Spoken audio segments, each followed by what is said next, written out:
చాలా రుచిగా ఉండే కొబ్బరి చట్నీ. ఇప్పుడు దేవుడు కొట్టిన కొబ్బరికాయలు చాలా మిగిలిపోతూ ఉంటాయి కదా, ఆ కొబ్బరికాయలతో ఇలా కమ్మైన చట్నీ చేసుకోవచ్చు. రైస్లోకి, చపాతీలోకి, దోశలోకైనా చాలా బాగుంటాయి. ఫస్ట్ అయితే నూనె వేడయ్యాక ఎండుమిర్చి వేసుకోవాలి సరిపడా. వేసుకొని మంచిగా కొంచెం రంగు మారేంత వరకు వేయించుకోవాలి. రంగు మారాక నూనెలో నుండి తీసేయాలి ఎండుమిర్చిని. తర్వాత పచ్చి కొబ్బరి ఇలా కట్ చేసుకొని వేయించుకోవాలి. కొంచెం రంగు మారేంత వరకు వేయించుకోవాలి. కొంచెం ఇట్లా రంగు మారేదాకా వేయించుకుంటే ఒక 3 రోజుల దాకా నిలువ ఉంటుంది చట్నీ, పాడు కాకుండా చాలా బాగుంటుంది. టేస్ట్ కూడా అస్సలు చేంజ్ కాదు 3 రోజుల దాకా.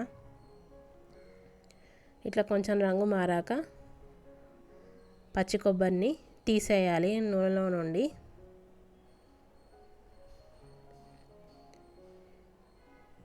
తర్వాత 3 టమాటాలు కట్ చేసి వేసుకున్నాను.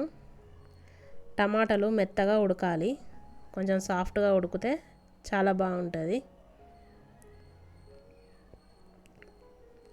ఇట్లా కొంచెం మెత్తబడేదాకా ఉడికించుకోవాలి. మెత్తబడ్డాక స్టవ్ ఆఫ్ చేసేసుకొని తీసేయాలి నూనెలో నుండి. ఈ వేయించుకున్నవన్నీ మిక్సీ జార్లో వేసుకోవాలి చల్లారాక. తర్వాత తగినంత ఉప్పు వేసుకోవాలి.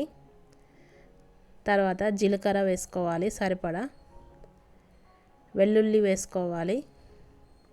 వేసుకొని బరకగా పట్టుకోవాలి చట్నీని. ఈ చట్నీని ఇప్పుడు పోపు పెట్టుకోవాలి. నూనె వేడి చేసుకోవాలి.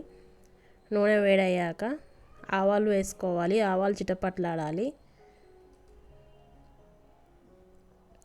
తర్వాత జీలకర్ర వేసుకోవాలి. జీలకర్ర చిటపట్లాడాలి. కొంచెం పచ్చిశనగపప్పు వేసుకోవాలి. వేసుకొని వేయించుకోవాలి. తర్వాత 2 ఎండుమిర్చీలు వేసుకోవాలి. కరివేపాకు వేసుకొని వేయించుకోవాలి. దంచిన వెల్లుల్లి వేసుకోవాలి. వెల్లుల్లి వేగనివ్వాలి మంచిగా కలుపుకొని.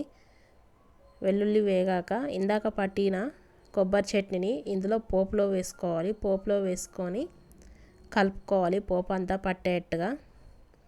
ఈ చట్నీ 3 రోజుల దాకా నిలువ ఉంటుంది. రైస్లోకి కానీ, చపాతీలోకి కానీ, దోశలోకి కానీ చాలా బాగుంటుంది. పోపు అంతా పట్టేట్టుగా కలుపుకున్నాక స్టవ్ ఆఫ్ చేసేసుకొని అంతే, ఎంతో సింపుల్గా కొబ్బరి చట్నీ తయారైపోయింది.